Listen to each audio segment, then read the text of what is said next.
ایسے وقت میں اگر کوئی غیرت مند لوگ اٹھیں اور وہ اپنی امت کی اپنی قوم کی تقدیر کو بدلنا چاہیں تو ان کو دبانے کے لیے اب بی جے پی کے لیے بہت آسانیاں ہو گئی ہیں. ایسے لوگوں کو، ایسی ہمت والے لوگوں کی ہمتوں کو توڑنے کے لیے اور دوسروں کو سبق سکھانے کے لیے انہیں 2-4 اور ذاکر نائک پیدا کرنے پڑے، 2-4 یعقوب میمن، 2-4 میم افضل، 2-4 آلیر کاؤنٹر اور 2-4 پنسارے اور 2-4 گوری لنکیش کرنے پڑے تو وہ بالکل پیچھے نہیں ہٹیں گے، یہ ہو کر رہے گا.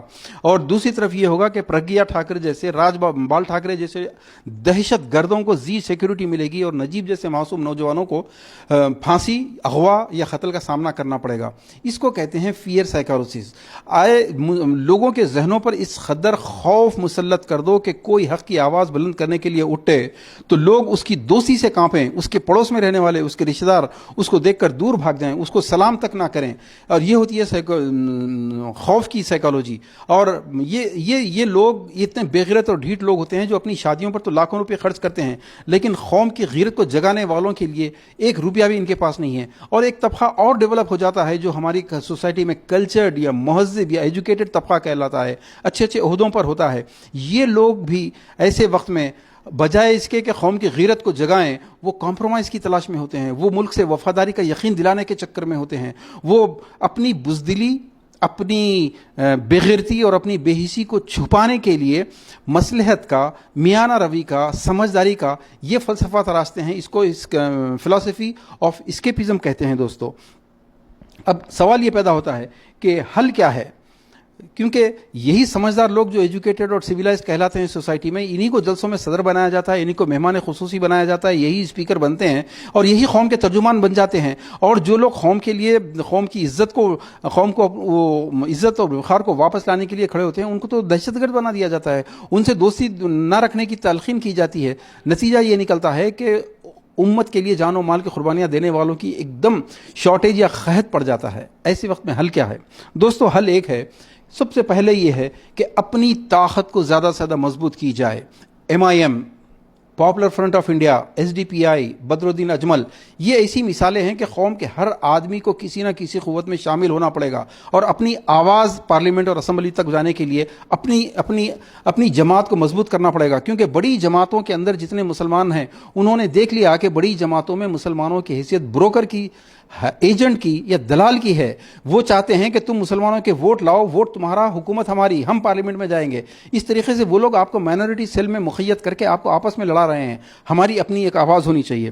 اور دوسری بات جو بہت اہم ہے دوستو حل کے طور پر، یہ بات اچھی طرح سمجھ جائیں کہ یہ جمہوریت ہے. جمہوریت میں حکومت وہ کرتا ہے جس کی میجورٹی ہے. اور اللہ تعالیٰ کا ایک قانون ہے، تلک الایام نداولها بین الناس. اللہ تعالیٰ یہ جو پاور ہے یہ ایک پینڈولم کی طرح ہے. اللہ تعالیٰ یہ پینڈولم ہر قوم کو عطا کرتا ہے، ہر قوم کو اللہ تعالیٰ سرداری یا حکومت عطا کرتا ہے. اور کل تک ہماری باری تھی، ہم نے 1000 سال حکومت کی ہے، یہ باری اب دوبارہ نہیں آئے گی. 1000 سال میں ہم نے کیا کیا یہ تبصرہ ہم پھر کسی اور وقت میں کریں گے. لیکن اب ہم کو ذہنی طور پر یہ اچھی طرح سمجھ لینا چاہیے، آج برہمن کی حکومت ہے لیکن کل جو حکومت آئے گی وہ اسی برہمن شاستروں میں جن لوگوں کو نیچ اور اچھوت کہا گیا ہے، کل ان کی حکومت آئے گی. اب وقت کا تقاضا یہ ہے دوستو کہ ہم ذہنی طور پر کمپرومائز کریں، اپنی اندرونی جہالت کو دور کر کے اس قوم کو جو کل حکمران بننے والی ہے اسلام سے آشنا کر دیں. اللہ کے نبی صلی اللہ علیہ وسلم کی ایک حدیث پیش کروں گا کہ اللہ کے نبی صلی اللہ علیہ وسلم نے فرمایا کہ میں قیامت کے دن اپنی قوم، اپنی امت کی تعداد پر فخر کروں گا. ہم نے اس حدیث کا مطلب یہ سمجھا کہ زیادہ سے زیادہ بچے پیدا کرو. اس حدیث کا مطلب یہ تھا کہ تم جن ہزاروں، لاکھوں بلکہ کروڑوں ذاتوں اور قوموں کے بیچ میں رہتے ہو ان لوگوں کو اسلام میں لاؤ. اور کوئی عجب نہیں کہ یہی لوگ کل اسلام کے دفاع کرنے والے بن جائیں.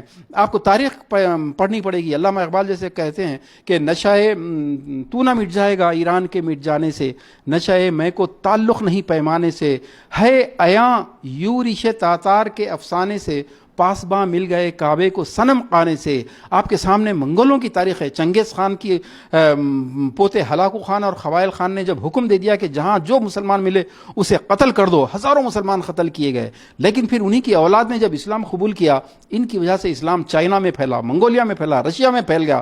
ترکوں کی تاریخ پڑھیے، یہ اسلام کے دشمن تھے. انہوں نے 500 سالہ عباسی حکومت کو ختم کر دیا. لیکن جب یہ اسلام میں لائے تو پھر اسلام کے ایسے محافظ بن گئے کہ سلطنت عثمانیہ نے سالہ سال حکومت کی، آج بھی وہ اسلام کے اتنے بڑے محافظ ہیں. کہا جاتا ہے سعودی عرب محافظ ہے، سعودی عرب آج اسلام کا بیڑا غرق کر رہا ہے، جبکہ ترکی اسلام کی دفاع کے لیے کھڑا ہوا ہے. تو کیا جب ہے جیسے ترک جیسے منگولوں نے اسلام کی دفاع کیا جبکہ وہ اسلام کے دشمن تھے، آج جو قومیں اسلام کو دشمن نظر آ رہی ہیں، آپ نے ان کو وہ 1000 سال میں اپنے کام نہیں کیا جو آج آپ کو کرنا پڑے گا. ہم نے تاج محل بنائے، ہم نے لال قلعے بنائے، ہم نے مہارانی جودھا بائی جیسی راجپوتوں کو اپنے محلوں میں لا کر ان کی رسموں کو اپنی امت میں جاری کیا، ان کو اسلام نہیں پھیلایا، جس کا نتیجہ یہ ہے. لیکن آج بھی ابھی وقت ہمارے ہاتھ میں ہے دوستو. اب حل ایک ہے، اس ملک کو توڑ نہیں سکتے، کانسٹیٹیوشن چینج نہیں کر سکتے، لیکن میجورٹی کو، مائنورٹی جو آج آپ ہیں، اس کو میجورٹی میں چینج کرنے کے لیے آپ کو جو اصل مقصد تھا، اللہ تعالیٰ نے مبعوث کیا تھا آپ کو، اس مقصد کے لیے اٹھیں. تو اسی صورت میں ممکن ہے کہ آپ کے دین، آپ کے قرآن، آپ کی عظمت، آپ کی تاریخ، اس کی مکمل حفاظت ہو سکتی ہے. ورنہ پھر ہم سیکنڈ کلاس نہیں، تھرڈ کلاس سٹیزن بننے کے لیے تیار ہیں. دوستو یہ کوئی مشورے کی بات نہیں ہے، اس کے لیے ہم کو اٹھنا پڑے گا، اپنے اندرونی جاہلیتوں کو ختم کرنا پڑے گا. ہم اندرونی طور پر جتنے منتشر ہیں، اس انتشار کو ختم کرنا پڑے گا. اور غیر قوموں کو اسلام میں اگر لانے کا کام نہیں کیے تو کل ہماری ہندوستان میں ہماری تاریخ مٹنے والی ہے. ہم یہ صرف مشورہ نہیں دے رہے ہیں، آپ سے ریکویسٹ کر رہے ہیں کہ یہ کام شروع ہو چکا ہے، آپ پلیز ہمارا ساتھ دیجئے. وآخر دعوانا الحمدللہ رب العالمین.